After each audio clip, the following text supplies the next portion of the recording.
Hey NBA fans, Hater Jimmy here for NBA Now from Chat Sports. And if you didn't know already, we've got a bunch of different channels on Chat Sports, including our Lakers only channel at youtube.com/LakersTV. Coming up today is the latest Lakers rumors video, which originally aired on that channel.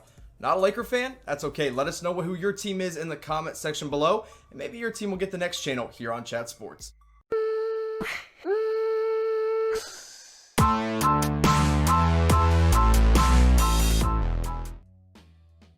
Laker fans, welcome into today's show. Now, today I'm breaking down all the latest news and rumors going on with the Los Angeles Lakers. And the first one is that the NBA is coming back, which means we could be going straight to the NBA playoffs. Now, the NBA is obviously exploring a plan to get the NBA back to July, return to play, in July in Orlando, Florida. No word officially on how that's going to happen. We should get some news here in the coming days. But one thing they're considering is going straight to the playoffs. And they're either going to do that by going straight to Western Conference versus Eastern Conference, traditional 1-8 matchups, or they're going to reseed the playoffs completely and go 1-16. And if that happens, the Lakers would be going up against the Brooklyn Nets in the Eastern Conference. So we'll talk about that here in a minute. But first, let's look at what those Western Conference standings look like as of today. Number one, it's your Los Angeles Lakers at nearly 50 wins. They're kind of far and away. I don't think anyone's going to touch them. I don't think the Clippers are going to catch that number one spot, even if they do decide to finish the regular season. But they are followed closely by LA. That's number 2, LA. And then number 3 at Denver is Denver at 43-22. Coming in at 4, Utah Jazz at 41-23. And then 5-8, this is where you're going to find the Lakers' next matchup. At 5, you get the Oklahoma City Thunder, who are definitely overachieving. Houston Rockets, Dallas Mavericks, and then the Memphis Grizzlies, the team the Lakers would be facing if they go up against their Western Conference opponents. Now, whenever they do return to the playoffs, you're going to need to rock all the Lakers gear you own, and you can own some brand new Lakers gear for cheap with our friends over at Fanatics. Chatsports.com/LakersT is going to get you 25% off this Lakers t-shirt, just $26. Now, look, they're going to the playoffs. They're going to make the playoffs. They're going to be the number 1 seed. You're going to want to rep all the stuff you have of them. So go get yourself a new t-shirt for cheap, just $26 at chatsports.com/LakersT. Now, the Memphis Grizzlies, the team they could be facing off against if they go east-west like tradition go, they got a pretty good starting 5. I'll say it. Ja Morant and Dillon Brooks is your backcourt. I like Ja a lot, and I think Dillon Brooks is really coming into his own as well. They just traded for Justice Winslow. He hasn't really gotten acclimated to that system yet, and he might not even be starting right away, but I expect him to be in there, and he's a good young forward. Jaren Jackson Jr. and Jonas Valanciunas in the middle. But really, the most impressive thing about this Memphis Grizzlies team, not just how young they are and how fast they've already moved into a playoff spot in the Western Conference, it's not just how exciting they are, but the best thing that Memphis has going for them is their young duo of Jaren Jackson Jr. and Ja Morant. I like these two guys a lot, and I think they've got a lot to prove, a lot to really build on in Memphis. Because let's face it, Ja Morant's probably the Rookie of the Year. He's played the most minutes, played more than Zion Williamson. He should win the Rookie of the Year. And then Jaren Jackson Jr., a guy that I doubted coming out of Michigan State, has been absolutely terrific. Ja averaging 17.6 points per game and nearly 7 assists, while Jaren Jackson's putting up also 17 points per game and 5 boards. Now, Jaren Jackson Jr. shooting the 3 ball a little bit more efficiently than Ja at 39.7, but he's not taking as many as Morant, who's shooting 36.7 from beyond the 3 arc. But let's say they go 1-16. They reseed it, and the East plays the West in the first round, and everything's all jumbled up and crazy. They're going against the Brooklyn Nets, a team that I think LA would rather see. I think that's a clean sweep. I think Memphis is probably a clean sweep too, let's face it. But Brooklyn, a lot easier of an opponent than the Memphis Grizzlies, and that's who they would end up facing. Now, the problem with the Nets is that they've really just had an injury-ridden season. They've been hurt a lot. Their star player, Kevin Durant, hasn't played a minute yet. Kyrie Irving's been in and out of the lineup, and then you got guys like Spencer Dinwiddie stepping up big for them, which has been great. DeAndre Jordan and Jared Allen in the middle is fun. But here's the thing. Kevin Durant's not coming back. He's not going to play no matter what the NBA decides to do. He's already said that. And Kyrie Irving is already questionable as well. So if they go up against them, they've got a fun starting 5 with Kyrie and Joe Harris in the backcourt. Karis LeVert and Taurean Prince are kind of your 3 and your 4 with Jared Allen in the middle. DeAndre Jordan starts some nights, but I think they should really just focus on Allen. Now, one guy they could be missing, he might not even be playing if the NBA returns. The Nets haven't said, yeah, he'll be back. He might still be dealing with all of his injuries is Kyrie Irving, former teammate of LeBron James.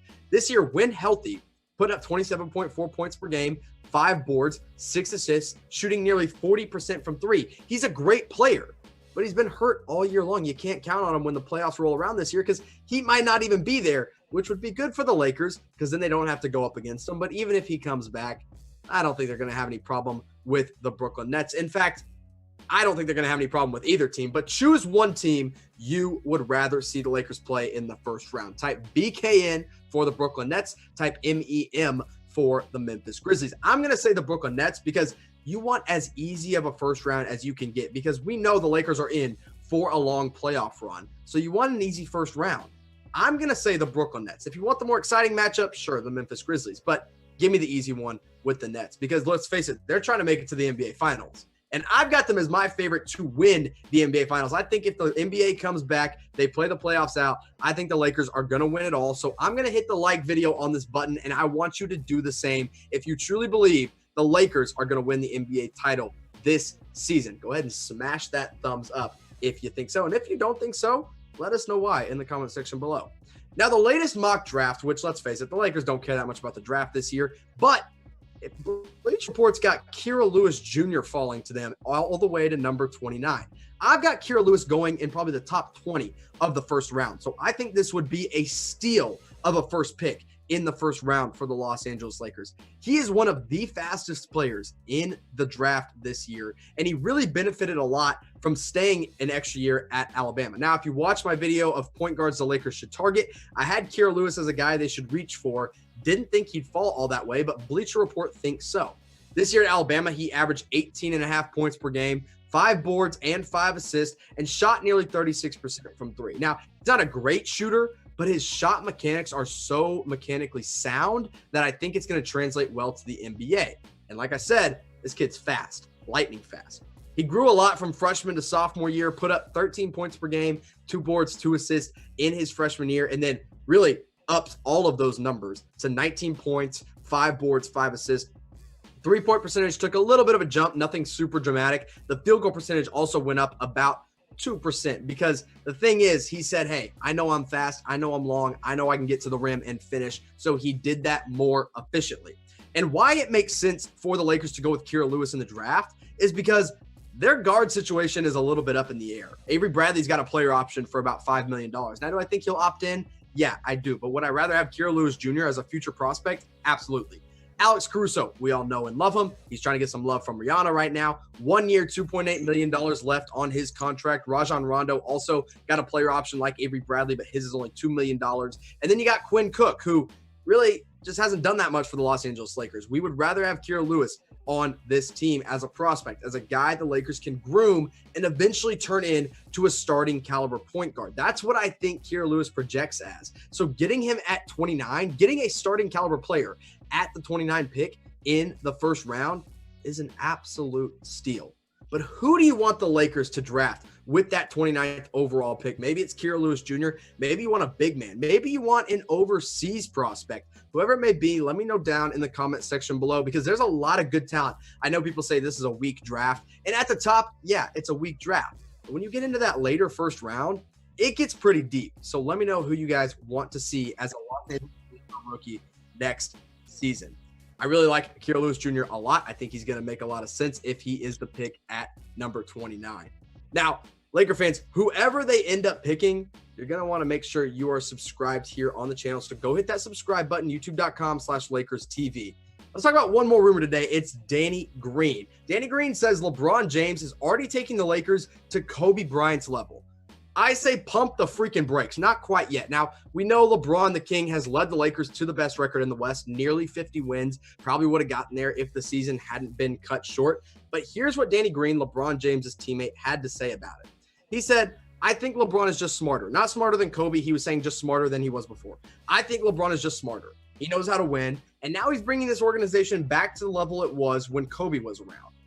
Yeah, they're getting closer to what Kobe was when he was around. But I would never compare the King in his first really full year in LA to Kobe Bryant. He's not there yet. Kobe Bryant did some amazing things on this Lakers team. He changed the organization. He is the face of the franchise for as long as everyone will live. They will think Los Angeles Lakers, Kobe Bryant. Now, Kobe didn't do it on his own. It wasn't all by himself. Of course, he did have Shaq, and LeBron has Anthony Davis, and they're hoping to bring the same level of respect and win and championship pedigree to this team that Kobe and Shaq did. And statistically, they're getting pretty close. 52 points per game for 52 points per game for LeBron and AD. Kobe and Shaq were at 57. Kobe and Shaq got the edge in rebounds. Now assists, LeBron and AD are better, but that's because LeBron's putting up 10 assists per game. Blocking about the same amount of shots, and the efficiency is really about the same as well at 51 and 49%. Now, the difference is Kobe and Shaq have got rings. Kobe especially has got rings. He's got 5 on his fingers from his time with the Los Angeles Lakers. In 2000, he dominates the Indiana Pacers, goes 4-2. Philadelphia 76ers in 2001 takes down Allen Iverson. They go 4-1. In 2002, they go up against the New Jersey Nets, team led by Jason Kidd and Kenyon Martin. Not a strong team, so Kobe said, hey, we'll just sweep them. And that's what Kobe and Shaq did from 2000 to 2002. But then Shaq leaves. We all know the story. And Kobe says, I'm still going to take this team to the next level. 2009, he beats the Orlando Magic 4-1 in that series. And then 2010, probably one of my favorite finals series ever. He goes up against the Boston Celtics, beats them in 7, goes 4-3. So do I love the King? Yes. Am I a huge LeBron fan? Yes. Do I think he's one of the 2 greatest players of all time? Absolutely. Is he on Kobe's level when it comes to being a Laker? No, not even close. Give him a ring on his finger. How about give him 5 rings on his finger, and then we can talk about Kobe Bryant. But who is your favorite Laker of all time? Let me know in the comment section below. I think we all should know the answer here, but maybe you guys got a few other answers. Let me know down below who it is. And Lakers fans, I'll talk to you next time.